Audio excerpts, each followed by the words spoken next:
मेरा नमस्कार। सभी को सलाम, सत श्री अकाल, आदाब। मित्रों, जैसा कि आप लोग जानते हैं कि मैं समय समय पे आप लोगों को इन्फॉर्मेटिव वीडियो देने की कोशिश करता हूं, जिससे कि आप लोग डेयरी में अच्छी जानकारी के साथ में अच्छा फ़ायदा भी कमा सकें और नुकसान भी ना हो। आज उसी संदर्भ में आप लोगों को 3-4 बहुत ज़रूरी बातें बतानी हैं। अभी जो करंट टाइम में सावन का महीना चल रहा है, इसमें अचानक से गुजरात के अंदर जाफराबादी की खरीदारी बहुत बढ़ी है। पिछले सालों में ऐसा कभी नहीं हुआ है। इसका कुछ महत्वपूर्ण प्रभाव ये है कि जैसे अभी राजस्थान और मध्य प्रदेश और कुछ अन्य राज्यों में चुनाव होने हैं, तो उसी संदर्भ में किसानों के, पशुपालकों के बहुत सारे लोन हुए हैं और लोन की वजह से जाफराबादी की बहुत ज़्यादा डिमांड हुई है करंट टाइम में। तो जो भी मित्र अभी खरीदारी के लिए जा रहे हैं, मैं सभी से कुछ बातें आप लोगों को बता रहा हूँ, कुछ इन्फॉर्मेटिव बातें बता रहा हूँ। तो आप लोग अगर ये जानकारी रख के जाएंगे तो हो सकता है कि आप लोग नुकसान से बचें, या किसी का नुकसान होना हो तो उससे बचाव हो जाएगा और कुछ आपके हित में हो जाएगी, कुछ आपको फ़ायदा हो जाएगा। पहली जानकारी जो हमारे कई सारे जो सब्सक्राइबर्स हैं, हमारे जो मित्र हैं, उन्होंने हमको कमेंट के माध्यम से अवगत कराया है। जैसे रोनी भाई ने आज कमेंट डाला है कि जो भी मित्र खरीदारी के लिए जा रहे हैं गुजरात में, वो अधिक से अधिक जनी हुई भैंसें खरीदें। उनकी बात एकदम परफेक्ट है, 100% सही है कि आप लोग खरीदारी अगर करते हैं तो अधिक से अधिक कोशिश ये करें कि जनी हुई भैंसें खरीदें। परंतु जैसा कि मैं अभी देख रहा हूँ कि भैंसों का जब पूरा सीजन होता है वो अभी नहीं आया है, तो जो भी अभी भैंसें निकल रही हैं वो 10 दिन की, 15 दिन की कच्ची निकल रही हैं और मार्केट में इतनी ज़्यादा डिमांड है कि भैंसें जनी हुई अगर कोई है तो वो 10 से 15 हज़ार रुपये महंगी मिल रही है। एक हमारे मित्र अल्ताफ पटेल जी हैं, उनका कमेंट आया है कि जो भी भावनगर में भैंसें आ रही हैं, जो भी भावनगर से सेल आउट हो रही हैं, उसमें जो है पोरबंदर, अमरेली, जूनागढ़, जामनगर एरिया से भैंसें कलेक्ट करके भावनगर से ऊंचे दामों में सेल की जा रही हैं।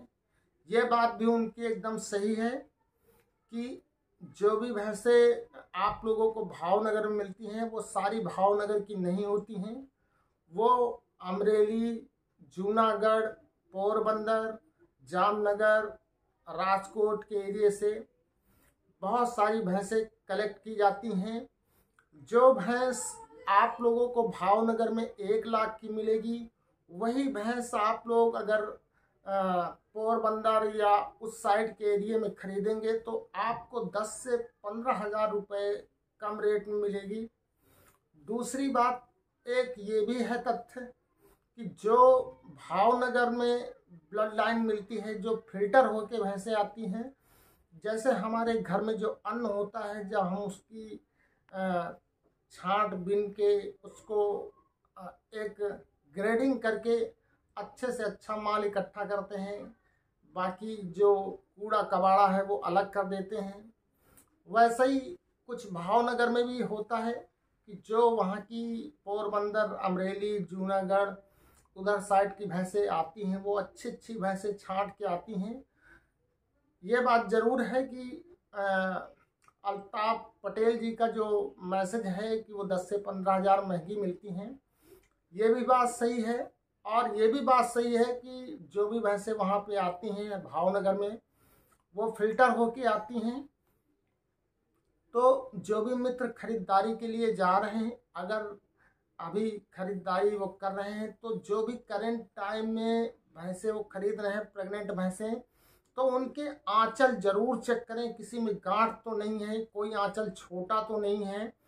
अगर चारों टीट्स बराबर नहीं है तो आप लोग ये समझें कि एक थन उसका मरा हुआ है, क्योंकि प्रेग्नेंट भैंसों में अधिकतर लोग घोलमोल करते हैं, एजेंट लोग घोलमोल करते हैं, उसमें आपको 3 थनी 3.5 थनी। और एक बीमारी होती है भैंसों में मसौला, जो गुजरात में मसौला बोलते हैं, जिसमें होता क्या है कि जब दूध हम निकालते हैं तो पहले दूध जैसे पन्हाव होता है उसमें दूध भर आता है, और उसके बाद उसमें करीब 100-150 ग्राम निकलने के बाद उसमें दूध कम पड़ जाता है, और वो थोड़ी देर जब तक आप दूसरी जो टीट्स हैं उनसे दूध निकालेंगे तब तक उसमें फिर दोबारा दूध आएगा, फिर भरेगा, फिर निकालेंगे, फिर उसमें वो बीमारी होती है। तो उसमें उस थन में अगर आप मान लो कि आगे का थन है, एक साइड में 1.25 किलो निकल रहा, तो उसमें आप ये मान के चलें कि वो आधा लीटर ही दूध निकलेगा। तो इस बात की भी अच्छे से जानकारी कर लें।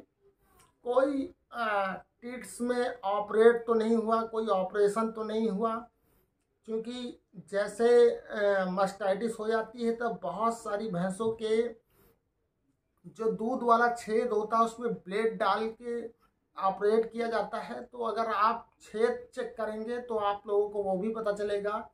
गांठ देख लें, कोई किसी जब थन का जो बावला का साइज होता है, आकार होता है, कहीं से दबा तो नहीं है, वो भी आप गौर करके देखें। और जो भी मित्र वहाँ खरीदारी के लिए जा रहे हैं वो लोग जो है ट्रांसपोर्टिंग का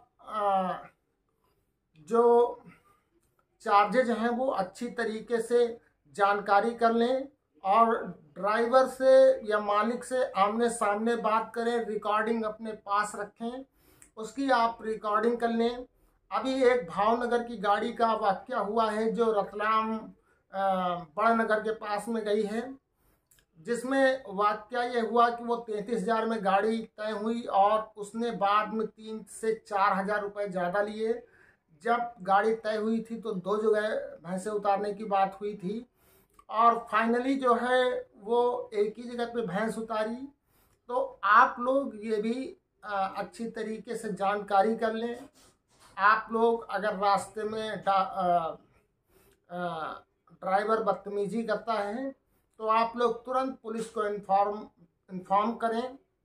पहले आप लोग डॉक्यूमेंट वगैरह चेक कर लें, या अपने हित के हिसाब से आप लोग काम करें। कई बार ऐसा होता है कि आप फंस जाते हैं, तो उस टाइम पे आप लोग अपना काम निकाल लें, और जब आपके घर पे गाड़ी उतर जाए तो उस ड्राइवर को वहीं पे आप लोग रोक के रखें। ये आप अपनी प्रक्रिया अपने हिसाब से कर सकते हैं, किसी का नुकसान ना हो, ना किसी गाड़ी वाले का, ना आपका। तो रेट वगैरह अगर आप लोग अच्छे से जानकारी कर लेंगे तो बेहतर रहेगा। जो तीसरी बात है, ब्रीड की भैंसों का अधिक से अधिक चुनाव करें, जवान पाड़ियाँ खरीदें पहले, दूसरे, तीसरे ब्यात की, जिससे कि आपकी कीमत भी बने रहे और आप 2-4 लैक्टेशन उससे दूध ले पाएँ, और जब सेल आउट करें तो जितने की आप खरीदें उससे अच्छा रेट मिले, या उतने की सेल आउट हो, जिससे कि आप कभी भी नुकसान में न जाएं। अगर आप लोग बुढ़ी भैंस लेंगे तो आपका कई बार सेट नहीं होती है, तो एक ब्यात का आपका मान लो कि एक ब्यात में वो 4,000 लीटर दूध देती है, तो आपको हो सकता है इसे 2 से 2,500 दूध मिले, बाकी का दूध मर जाए। तो वो बुढ़ी भैंस में ये कंडीशन बहुत होती है, तो उसका भी आप लोग ख्याल रखें। और जहाँ भी जा रहे हैं, जैसे अभी करंट टाइम में अगर हम सिचुएशन जो देख रहे हैं, अगर आप लोग भावनगर से जूनागढ़ की साइड में या पोरबंदर की साइड में जाते हैं तो सारी स्थितियों की जानकारी अच्छे से कर लें। अमरेली, खास करके अमरेली में बचें। अमरेली में बच्चा बदलने की प्रक्रिया सबसे ज़्यादा होती है और फंसाने वाली प्रक्रिया बहुत होती है। वहाँ के जितने भी एजेंट, मेरा जो भी मैंने देखा है अभी तक अपने कैरियर में, उसमें मैंने जितने भी एजेंट देखे हैं वो अधिकतर फंसाने वाले ही हमको मिले हैं। मेरा बहुत अच्छा रिजल्ट वहाँ के प्रति नहीं रहा है। जो भी एक से एक मैंने उनसे किया है तो वो पहले आप लोगों को 1-2 भैंसे खरीदवा देंगे, फिर फंसा लेते हैं, फिर उसके बाद आपकी मजबूरी होती है। तो आप लोग अमरेली से बचें, अच्छे एजेंटों के पास जाएं, जिनका अच्छा काम हो, भले ही वो छोटा हो, 1-1, 2-2 भैंसे लेके बेचता हो, कोई फर्क नहीं पड़ता है। आपका प्रॉफिट ज़्यादा इम्पोर्टेंट है, ना कि एजेंट का। एजेंट के नाम या रुतबे पे न जाएं। एक बहुत इम्पोर्टेंट बात ये भी कहनी है कि जो हमारे मीडियम रेंज के छोटे किसान हैं जो 2-2, 3-3 भैंसे लेना चाहते हैं, वो लोग 2-2, 3-3 भैंसे लेने वाले 2-4 लोग इकट्ठा होकर खरीदें और बहुत बड़े व्यापारी के पास न जाएं। बहुत बड़ा व्यापारी उनको बहुत हेट दृष्टि से देखता है, जिसमें कि वहाँ मान सम्मान की अपने बात आती है। तो ऐसा वो लोग जो है बहुत ध्यान करके खरीदें। मैं सभी से हाथ जोड़ के कहूँगा, किसी का मान सम्मान आप लोग ना गिराएं, जितने भी एजेंट हैं, क्योंकि कोई भी खरीदारी आता है तो वो भगवान के रूप में आता है। और जो भी ग्राहक भी हैं तो वो लोग भी अपनी जो सच्ची बात है उस पर कायम रहें। अपनी जो भी बात किसी से करें, वो चाहे कोई भी एजेंट हो, मेरे चैनल का हो या अन्य कोई हो, कोई फ़र्क नहीं पड़ता। इम्पॉर्टेंट ये है कि आपका फ़ायदा होना चाहिए। बस यही हम सभी से दुआ करेंगे कि आप लोगों को भगवान शिव की कृपा बनी रहे। आप लोगों को अल्लाह का, जो भी गुरु नानक जी का, जो भी हैं भगवान हमारे इष्ट हैं, उनकी कृपा बनी रहे और आप लोग नित्य नए आयाम छुएं, रोज़ प्रॉफिट अधिक से अधिक जनरेट करें। यही मेरी कामना है। इसी के साथ आप सभी को नमस्कार। जय हिंद, जय भारत।